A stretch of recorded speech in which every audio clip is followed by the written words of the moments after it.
प्रदर्शन और चर्चा की मांग चल रही थी, आखिरकार शायद बात बन गई सर, क्या रहा?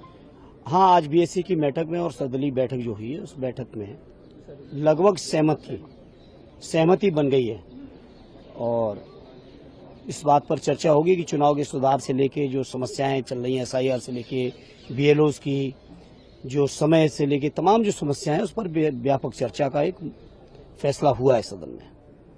और मैं सोचता हूँ क्या दिन निर्धारित किए गए? अगले हफ्ते में होगा, 10 घंटे की चर्चा होगी। मैं सोचता हूँ सारी बातें इस व्यापक चर्चा में आएंगी और साथ ही साथ मैं इस बात को भी कहना चाहूंगा, अगर इसी बात को सरकार पिछले सत्र में मान गई होती तो ये पिछला जो एक सत्र पूरा का पूरा खराब हुआ है, पूरा का पूरा गतिरोध में वॉश आउट हुआ है, वो नहीं होता। और आज फिर मैं इस मौके पर एक बात रिपीट करूंगा कि जब जब सदन नहीं चलता है तो ये मान के चलिए कि सरकार खुद नहीं चलाना चाहती है। अगर सरकार चलाना चाहती, विपक्ष के इतने विरोध के बाद, इतने बार मुद्दे को उठाने के बाद, हर दिन आंदोलन करने के बाद, पिछले सत्र की मैं बात कर रहा हूं, अगर सरकार मान गई होती तो पिछले सत्र में ही गतिरोध खत्म हो गया होता। सर, किस दिन किस विषय पर चर्चा की जाएगी? अब देखिए वो आएगा नोटिस। हालांकि ये मुझे और पूरे सारे लीडर्स को आश्वस्त किया गया, अगले हफ्ते में चर्चाएं आएंगी। वंदे मातरम पर भी चर्चा होगी और इलेक्शन रिफॉर्म पर भी चर्चा होगी। तब तक जो आप लोगों का प्रोटेस्ट सुबह रहता है वो उस तरीके से रहेगा या चेंज होगा? प्रधानमंत्री ऑफिस का जो नया कॉम्प्लेक्स है उसका नाम रखा गया है सेवा तीर्थ, और जो राजभवन था उसका नाम हो गया है लोक भवन। क्या कहेंगे? कोई नई चीज नहीं है, नाम बदलने से कुछ नहीं होता है। आखिर सेवा तीर्थ नाम रखा गया, सेवाएं क्या हुई? सवाल ये है कि 2014 में जब माननीय प्रधानमंत्री जी ने इस दफ्तर को संभाला था, उस समय डॉलर के मुकाबले पर रुपए की हैसियत क्या थी और आज क्या है?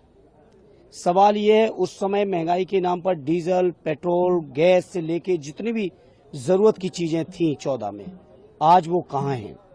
सवाल ये है कि प्रधानमंत्री जी ने आश्वस्त किया था देश के नौजवानों को कि हर साल 2 करोड़ रोजगार देंगे। 11 साल में अगर 2 करोड़ के औसत से रोजगार देते तो 22 करोड़ नौजवानों को रोजगार मिलता और आज शायद देश में कोई नौजवान बेरोजगार नहीं होता।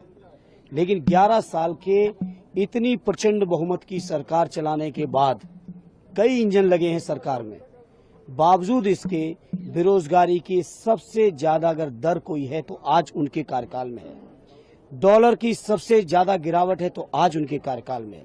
आज सवाल प्रधानमंत्री जी से यह है कि जब वो माननीय प्रधानमंत्री बने थे या उस समय चुनाव में आए थे 13-14 में, तो उन्होंने कहा था कि 100 दिन के अंदर स्विस बैंक का सारा पैसा आएगा, सब गरीबों के खाते में 15 लाख पहुंचेगा। तो आज सेवा तीर्थ से सवाल ये बनता है कि आखिर 11 साल में कितना आया? नाम बदलना कोई बड़ी चीजें नहीं है। तो आपके यहाँ भी राजभवन का नाम बदल के लोक भवन हो गया है, तो वो लोक भवन में हो क्या रहा है ये जरा पता करिए। भ्रष्टाचार के केंद्र बन गए हैं। उत्तर प्रदेश के मुख्यमंत्री जी भी अपने भवन का कुछ नाम बदलने आतंक का केंद्र बन गए हैं।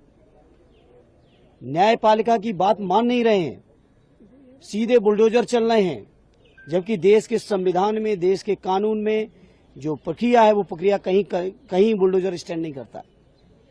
नाम बदलना कोई बड़ी चीज नहीं है। नाम पे चर्चाएं छोड़िए, ये इवेंट केवल होने से काम देश नहीं चलता है। देश चलता है मजबूती के साथ, जिम्मेदारी के साथ काम करने से, जो कि नहीं हुआ है। एसआईआर पे पूरा विपक्ष एकजुट है क्योंकि सुबह भी जो प्रोटेस्ट हमने देखा उससे कांग्रेस के नेता नहीं, सारे एक थे, हम लोगों का भी समर्थन था, क्योंकि वो नोटिस लेट आया था इसलिए हम लोग नहीं पहुंच पाए थे। पूरा समर्थन था, कोई विपक्ष के अंदर दो राय नहीं है। समस्त विपक्ष, संपूर्ण विपक्ष पूरी मजबूती से एक है। सर, ये प्रोटेस्ट अभी जारी रहेगा आप लोगों का नेक्स्ट वीक? अब वो पार्टी के सीनियर लीडर्स तय कर लेंगे। Thank you sir.